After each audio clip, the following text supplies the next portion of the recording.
Chapter 1. In my younger and more vulnerable years, my father gave me some advice that I've been turning over in my mind ever since. Whenever you feel like criticizing anyone, he told me, just remember that all the people in this world haven't had the advantages that you've had.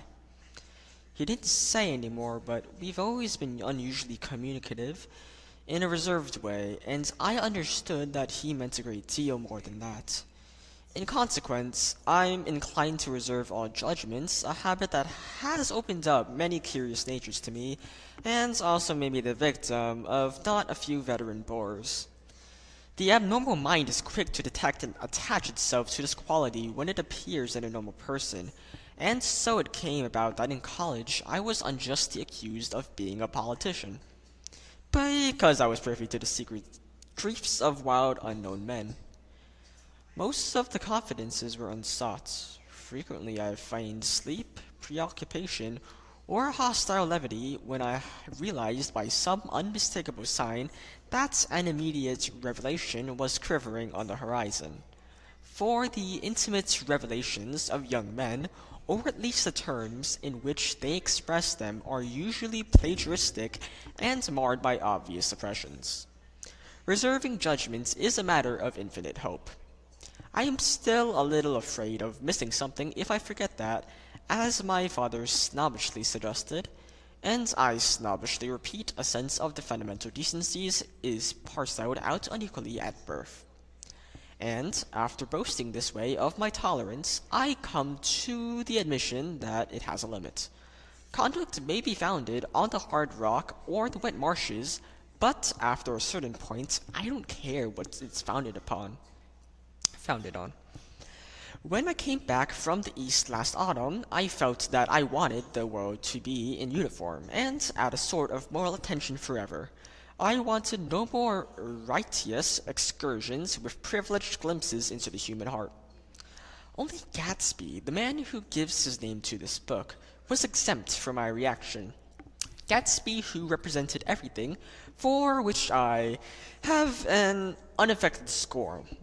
If personality is an unbroken series of successful gestures, then there was something gorgeous about him, some heightened sensitivity to the promises of life, as if he were related to one of those intricate machines that register earthquakes 10,000 miles away. This responsiveness had nothing to do with the flabby impressionability which is dignified under the name of creative temperament. It was an extraordinary gift for hope, a romantic readiness such as I have never found in any other person, and which is not likely I shall ever find again. No, Gatsby turned out all right at the end. It is what preyed on Gatsby, what foul dust floated in the wake of his dreams, that temporarily closed out my interest in the aberrative sorrows and short-winded elations of men. My family have been prominent, well-to-do people in this Middle Western city for 3 generations. The Carraways are something of a clan, and we have a tradition that we're descended from the Dukes of Buccleuch. But the actual founder of my line was my grandfather's brother, who came here in '51, sent a substitute to the Civil War, and started the wholesale hardware business that my father carries on today.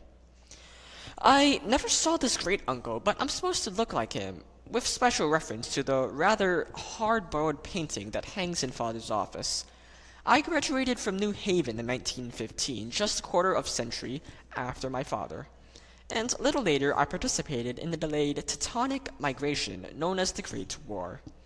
I enjoyed the counter-raids so thoroughly that I came back restless. Instead of being the warm center of the world, the Middle West now seemed like the ragged edge of the universe. So I decided to go east and learn the bond business. Everybody I knew was in the bond business, so I supposed it could support one more single man. All my aunts and uncles talked it over as if they were choosing a prep school for me, and finally said, "Why, yes," with very grave, hesitant faces.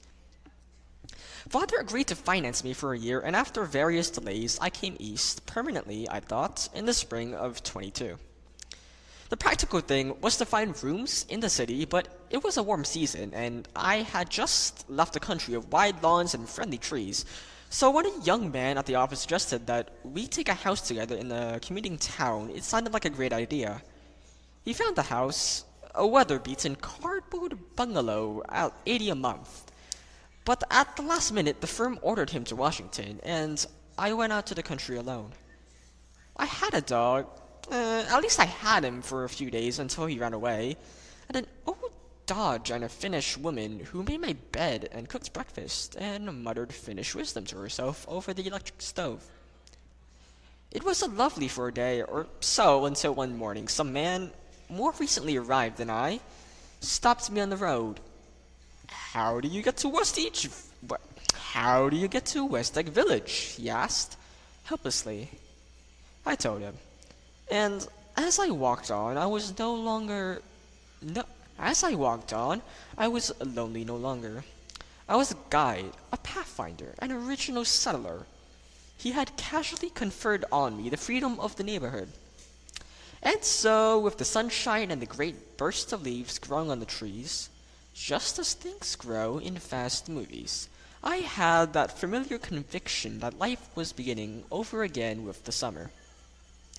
There was so much to read for one thing, and so much fine health to be pulled down out of the young breath-giving air. I bought a dozen volumes on banking and credit and investment securities, and they stood on my shelf in red and gold like new money on the mint, promising to unfold the shining secrets that only Midas and Morgan and Spartacus knew. And I had the high intention of reading many other books besides. I was rather literary in college. One year, I wrote a series of very solemn and obvious editorials for the Yale News. And now I was going to bring back all such things into my life and become again that most limited of all specialists, the well-rounded man. This isn't just an epigram. Life is much more successfully looked at from a single window, after all. It was a matter of chance that I should have rented a house in one of the strangest communities in North America. It was on the slender, riotous islands, which extend itself due east of New York, and where there are, among other natural curiosities, two unusual formations of land. 20 miles from the city, a pair of enormous eggs, identical in contour and separated only by a courtesy bay, juts out into the most domesticated body of salt water in the Western Hemisphere, the Great Wet Barnyard of Long Island Sound. They're not perfect ovals like the egg in the Columbus story that are both crushed flat at the contact ends, but their physical resemblance must be a sort of perpetual confusion to the gulls that fly overhead. To the wingless, a more arresting phenomenon is their dissimilarity in every particular except shape and size. I lived at West Egg, the less fashionable of the two, though this is a more superficial tag to express the bizarre and not a little sinister contrast between them. My house was at the very tip of the egg, only 50 yards from the Sound, and squeezed between two huge places that rented for 12 or 15,000 a season. The one on my right was a colossal fare by any standard. It was a factual imitation of some Hotel de Ville in Normandy, with a tower on one side, spanking new under a thin beard of raw ivy, and a marble swimming pool and more than 40 acres of lawn and garden. It was Gatsby's mansion. Or rather, as I didn't know Mr. Gatsby, it was a mansion inhabited by a gentleman of that name. My own house was an eyesore, but it was a small eyesore, and it had been overlooked. So I had a view of the water, a partial view of my neighbor's lawn, and the consoling proximity of millionaires, all for the $80 a month. Across the courtesy bay, the white palaces of fashionable East Egg glittered along the water, and the history of the summer really begins on the evening I drove over there to have dinner with the Tom Buchanans. Daisy was my second cousin, once removed, and I've known Tom in college, and just after the war I spent 2 days with them in Chicago. Her husband, among various physical accomplishments, had been one of the most powerful ends that has ever played football in New Haven. A national figure in a way, one of those men who reach such an acute limit of excellence at 21 that everything afterwards savors of anticlimax. His family were enormously wealthy. Even in college, his freedom with money was a matter for reproach. But now he has left Chicago and come east in a fashion that rather took your breath away. For instance, he brought down a string of polo ponies from Lake Forest. It was hard to realize that a man in my own generation was wealthy enough to do that. Why they come east, I don't know. They had spent a year in France for no particular reason, and then drifted here and then unrestfully wherever people played polo and were rich together. This was a permanent move, said Daisy over the telephone, but I didn't believe it. I had no sight into Daisy's heart, but I felt that Tom would drift on, forever seeking a little wistfully for the dramatic turbulence of some irrecoverable football game. And so it happened that on a warm, windy evening, I drove over to East Egg to see two old friends whom I scarcely knew at all. Their house was even more elaborate than I expected, a cheerful red and white Georgian colonial mansion overlooking the bay. The lawn started at the beach and ran towards the front door for a quarter of a mile, jumping over sundials and brick walls and burning gardens. Finally, when it reached the house, drifting up in the side, in bright vines, as though from the momentum of its run. The front was broken by a line of French windows, glowing now with reflected gold and wide open to the warm, windy afternoon, and Tom Buchanan, in riding clothes, was standing with his legs apart on the front porch. He had changed since his New Haven years. Now he was a sturdy, straw-haired man of 30 with a rather hard mouth and supercilious manner. Two shining, arrogant eyes had established dominance over his face, and gave him the appearance of always leaning aggressively forward. Not even the effeminate swank of his riding clothes could hide the enormous power of that body. He seemed to fill those glistening boots until he strained the top lacing, and you could see a great pack of muscle shifting when his shoulders moved under his thin coat. It was a body capable of enormous leverage, a cruel body. His speaking voice, a gruff, husky tenor, added to the impression of fractiousness he conveyed. There was a touch of parental contempt in it, even towards people he liked, and there were men at New Haven who had hated his guts. "Now, don't think my opinion of those matters are final," he seemed to say, "just because I'm stronger and more of a man than you are. We were in the same senior society, and while we were never intimate, I've always had the impression that he approved of me, and wanted me to like him, with some harsh, defiant wistfulness of his own." We've talked for a few minutes on the sunny porch. "I've got a place here," he said, his eyes flashing about restlessly.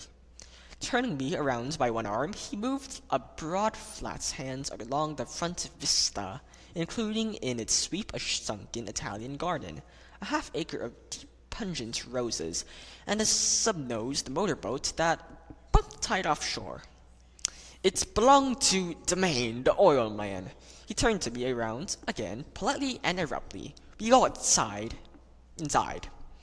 We walked through a high highway into a bright rosy-colored space, fragilely bound into the house by French windows at either end. The windows were ajar and gleaming white against the fresh glass outside that seemed to grow a little way into the house. A breeze blew through the room, blew curtains in at one end and out the other like pale flags, twisting them towards the frosted wedding cake of the ceiling, and then rippled over the wine-colored rug, making a shadow on it as wind does on the sea. The only completely stationary object in the room was an enormous couch on which two young women were boiled up as though upon an anchored balloon.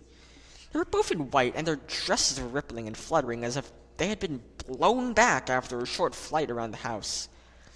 I must have stood for a few moments listening to the whip and snap of the curtains and the groan of the picture on the wall. Then there was a boom as Tom Buchanan shut the rear windows and the cot wind died out about the room, and the curtains and the rugs and the two young women ballooned slowly to the floor. The younger of the two was a stranger to me. She was extended full length at her end of the divan, completely motionless and with her chin raised a little, as if she were balancing something on it which was quite likely to fall. If she saw me out of the corner of her eyes, she gave no hint of it. Indeed, I was almost surprised into murmuring an apology for having disturbed her by coming in. The other girl, Daisy, made an attempt to rise. She leaned slightly forward with a contentious expression, then she laughed. An absurd, charming little laugh, and I laughed too and came into the room. I paralyzed with happiness. She laughed again as if she said something very witty and held my hand for a moment, looking up into my face, promising that there was no one in the world she so much wanted to see. That was the way she had. She hinted in a murmur that the surname of the bouncing girl was Baker.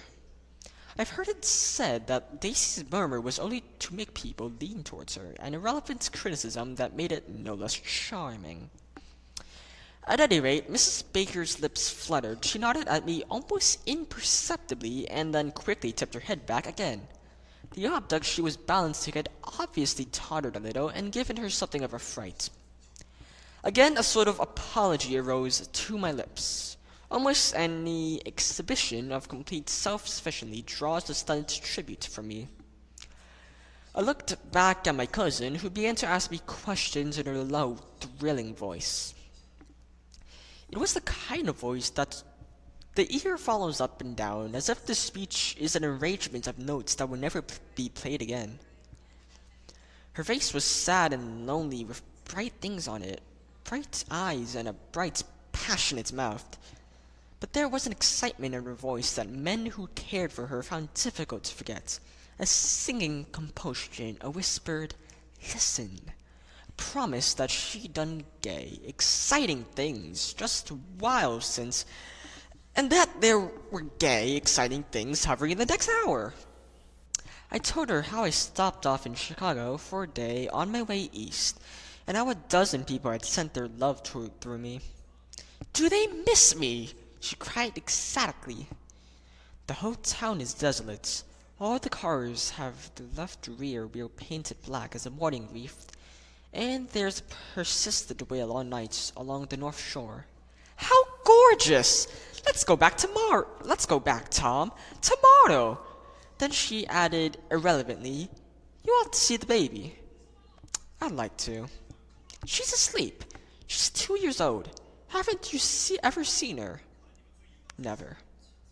"Well, you ought to see her." Tom Buchanan, who had been hovering restlessly about the room, stopped and rested his hand on my shoulder. "What you doing, Nick?" "I'm a bondsman." "Who with?" I told him. "Never heard of them," he remarked decisively. This annoyed me. "You will," I answered shortly. "You will if you stay in the East."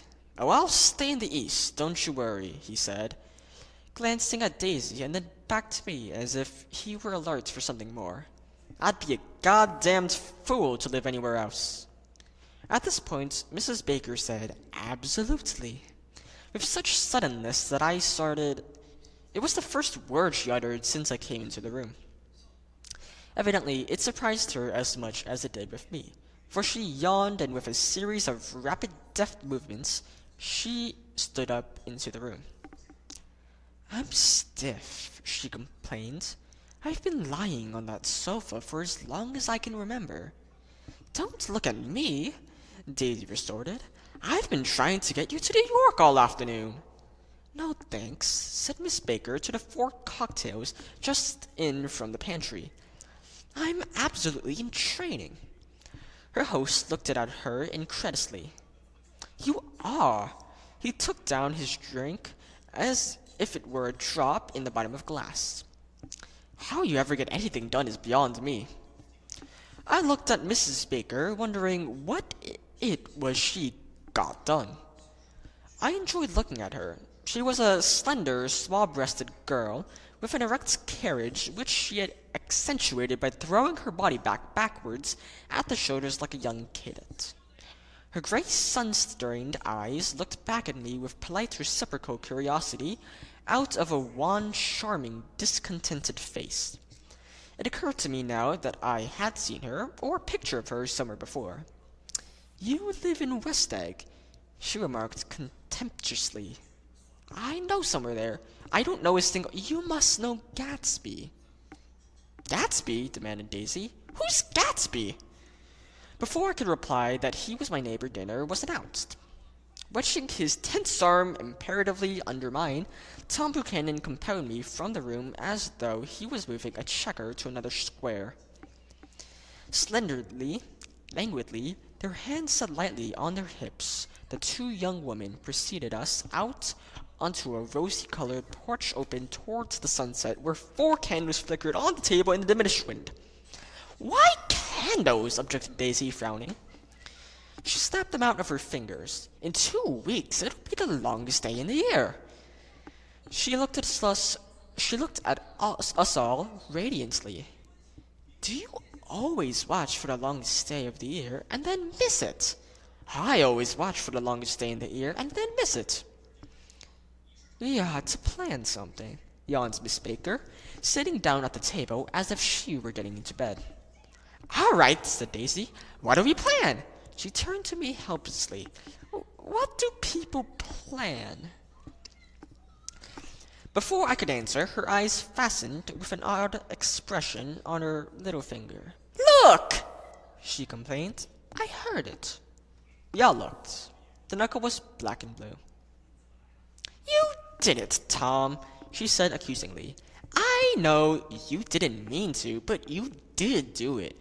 That's what I get for marrying a brute of a man, a great big, hulking, physical specimen of a— "I hate the word hulking," objected Tom crossly. "Even kidding." "Hulking," insisted Daisy. Sometimes she and Miss Baker talked at once, unobtrusively, and with a bantering inconsequence that was never quite chatter. That was as cool as their white dresses and their impersonal eyes in the absence of all desire. They were here, and they accepted Tom and me, making only a polite, pleasant effort to entertain or to be entertained. They knew that presently dinner would be over, and a little later that evening too would be over and casually put away. It was sharply different from the West, where an evening was hurried from phase to phase towards its close in a continuously disappointed anticipation, or else in sheer nervousness, dread, or the moment itself. "You make me feel uncivilized, Daisy," I confessed on my second glass of corky, but rather impressive claret. "Can't you talk about crops or something?" I meant nothing in particular by this remark, but it was taken up in an unexpected way.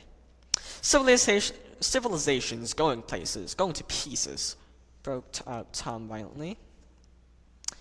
"I've gotten to be a terrible pessimist about things. Have you read The Rise of the Colored Empires by this man Goddard?" "Why, no," I answered, rather surprised by his tone. "Well, it's a fine book, and everybody's ought to read it. The idea is, if you don't look out for the right race, we'll be utterly submerged. It's all scientific stuff. It's been proved." "Tom's getting very profound," said Daisy, with an expression of unthoughtful sadness. "He reads deep books with long words in them.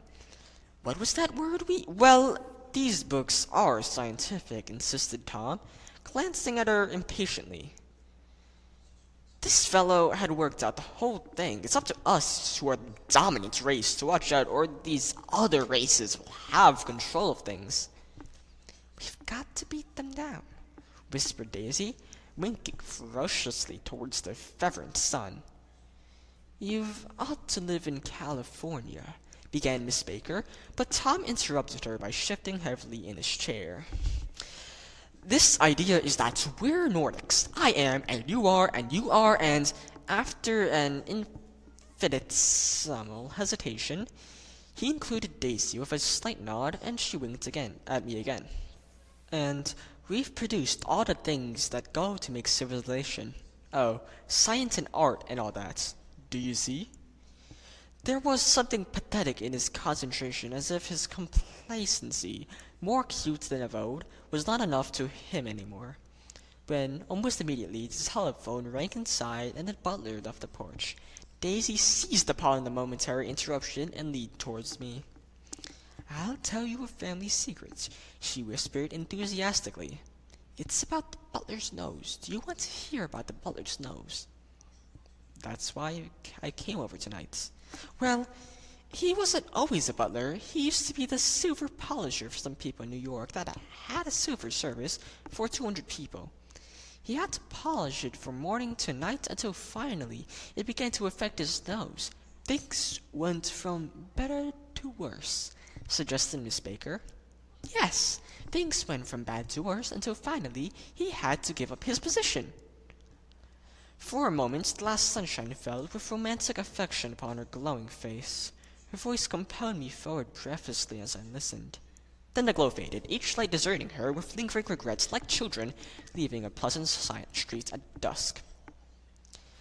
The butler came back and murmured something close to Tom's ears, whereupon Tom frowned, pushed back his chair, and without a word went inside. As if his absence quickened something within her, Daisy leaned forward again, her voice glowing and singing. "I love to see you at my table, Nick. You remind me of a rose, an absolute rose, doesn't he?" She turned to Miss Baker for confirmation. "An absolute rose." This was untrue. I am not even faintly like a rose. She was only extemporizing, but a stirring warmth flowed from her, as if her heart was trying to come out to you concealed in one of those breathless, thrilling words. Then suddenly she threw her napkin on the table and excused herself, and went into the house. Miss Baker and I exchanged a short glance, consciously devoid of meaning. I was about to speak when she sat up alertly and said, "Shh," in a warning voice. A subdued, impassioned murmur was audible in the room beyond, and Miss Baker leaned forward, unashamed, trying to hear. The murmur trembled on the verge of coherence, sank down, mounted excitedly, and then ceased altogether. "This Mr. Gatsby you spoke of is my neighbor," I said. "Don't talk. I want to hear what happens." "Is something happening?" I inquired innocently. "You mean to say you don't know?" said Miss Baker, honestly surprised. "I thought everybody knew." "I don't." "Why," she said hesitantly, "Tom's got some woman in New York." "Got some woman?" I repeated blankly. Miss Baker nodded. "She might have the decency not to telephone him at dinner time, don't you think?" Almost before I had grasped her meaning, there was the flutter of a dress and the crunch of leather boots, and Tom and Daisy were back at the table. "It couldn't be helped!" cried Daisy with tense gaiety. She sat down, glanced searchingly at Miss Baker and then at me, and continued, "I looked outdoors for a minute, and it's very romantic outdoors. There's a bird on the lawn that I think must be a nightingale come over on the Cunard or White Star Line. He's singing away." Her voice sang. "It's very romantic, isn't it, Tom?" "Very romantic," he said, and then miserably to me, "If it's light enough after dinner, I want to take you down to the stables." The telephone rang inside startlingly, and as Daisy shook her head decisively at Tom, the subject of the stables, in fact, all subjects vanished into air. Among the broken fragments of the last 5 minutes at table, I remember the candles being lit again pointlessly, and I was conscious of wanting to look squarely at everyone and yet to avoid all eyes. I couldn't guess what Daisy and Tom were thinking, but I doubt if even Miss Baker, who seemed to have mastered a certain hardy skepticism, was able utterly to put this fifth guest's shrill, metallic urgency out of mind. To a certain temperament, the situation might have seemed intriguing. My own instinct was to telephone immediately to the police. The horses, needless to say, were not mentioned again. Tom and Miss Baker, with several feet of twilight between them, strode back into the library, as if to a vigil beside a perfectly tangible body, while trying to look pleasantly interested and a little deaf. I followed Daisy around a chain of connecting verandas to the porch in front. In its deep gloom, we sat down side by side on a wicker settee. Daisy took her face in her hands as if feeling its lovely shape, and her eyes moved gradually out into the velvet dusk. I saw that turbulent emotions possessed her, so I asked what I thought would be some sedative questions about her little girl. "We don't know much of each other very well, Nick," she said suddenly. "Even if we're cousins. You didn't come to my wedding." "I wasn't back from the war." "That's true." She hesitated. "Well, I've had a very bad time, Nick, and I'm pretty cynical about everything." Evidently, she had reason to be. I waited, but she didn't say any more, and after a moment I returned rather feebly to the subject of her daughter. "I suppose she talks, and eats, and everything." "Oh, yes." She looked at me absently. "Listen, Nick, let me tell you what I said when she was born. Would you like to hear?" "Very much." It'll show you how much I've gotten to feel about things. Well, she was less than an hour old, and Tom was God knows where. I woke up out of the ether with an utterly abandoned feeling and asked the nurse right away if it was a boy or a girl. She told me it was a girl, and so I turned my head away and wept. "All right," I said. "I'm glad it's a girl, and I hope she'll be a fool. That's the best thing a girl can be in this world. A beautiful little fool." "You see, I think everything's terrible anyhow," she went on in a convinced way. "Everybody thinks so. The most advanced people, and I know.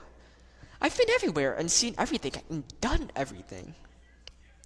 Her eyes flashed around her in a defiant way, rather like Tom's, and she laughed with thrilling scorn. "Sophisticated! God, I'm sophisticated!" The instant her voice broke off, ceasing to compel my attention, my belief, I felt the basic insincerity of what she had said. It made me uneasy, as though the whole evening had been a trick of some sort to exact a contributory emotion from me. I waited, and sure enough, in a moment she looked at me with an absolute smirk on her lovely face, as if she had asserted her membership in a rather distinguished secret society to which she and Tom belonged. Inside, the crimson room bloomed with light. Tom and Miss Baker sat at either ends of the long couch, and she read aloud to him from the Saturday Evening Post, the words, numerous and uninflected, running together in a soothing tune. The lamplight, bright on its boots and dull on the autumn leaf yellow of her hair, glinted along the paper as she turned a page with a flutter of slender muscles in her arms. When we came in, she held us silent for a moment with lifted hand.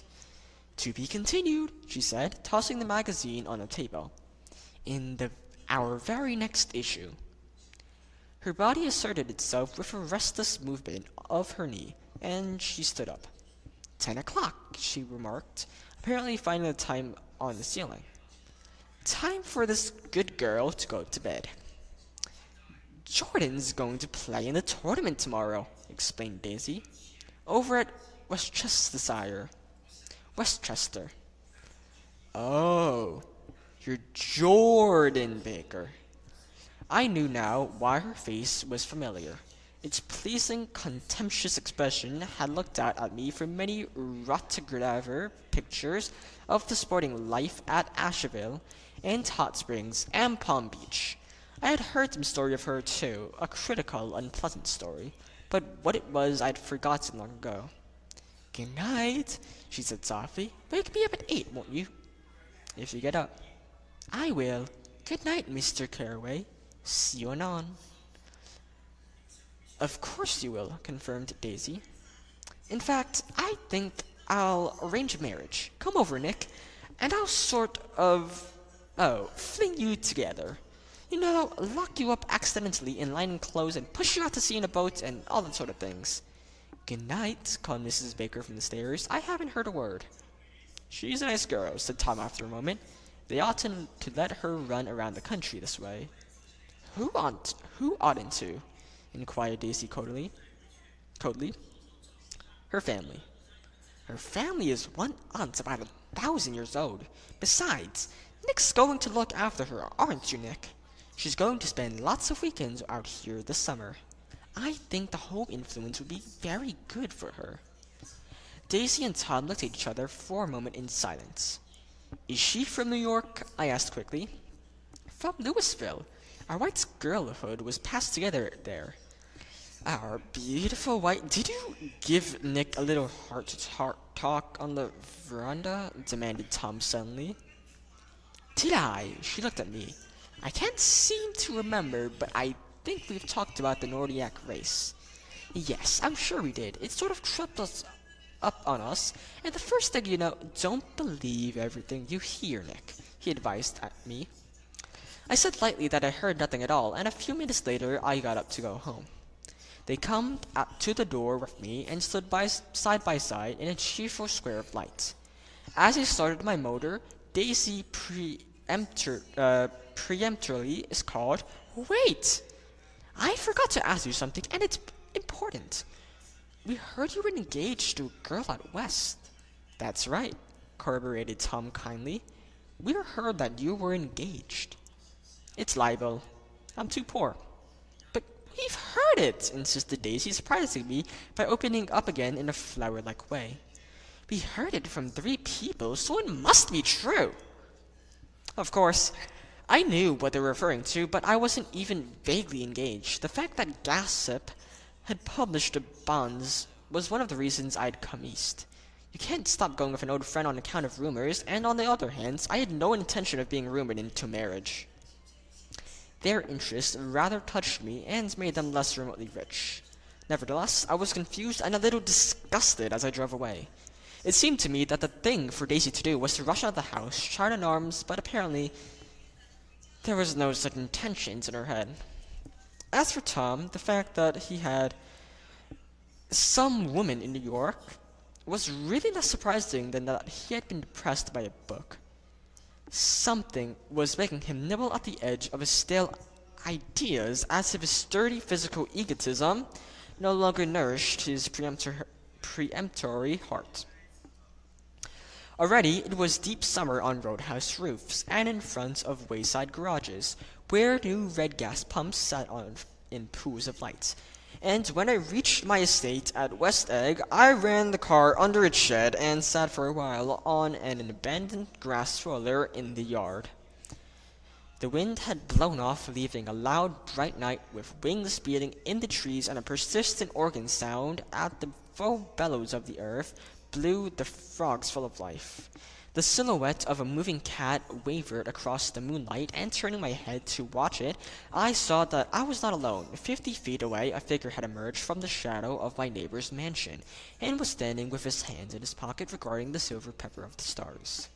Something in his leisurely movements and the secure position of his feet upon the lawn suggested that it was Mr. Gatsby himself, come out to determine what share was his of our local heavens. I decided to call to him. Mrs. Baker hadn't mentioned him at dinner, and that would do for an introduction. But I didn't call to him, for he gave a sudden intimation that he was content to be alone. He stretched out his arms towards the water in a curious way, and far as I was from him, I could have sworn he was trembling. Involuntarily, I glanced seaward, and distinguished nothing except a single green light, minutes and far away, that might have been the end of a dock. When I looked once more for Gatsby, he had vanished, and I was alone again in the unquiet darkness. That is the end of Chapter 1. Thank you.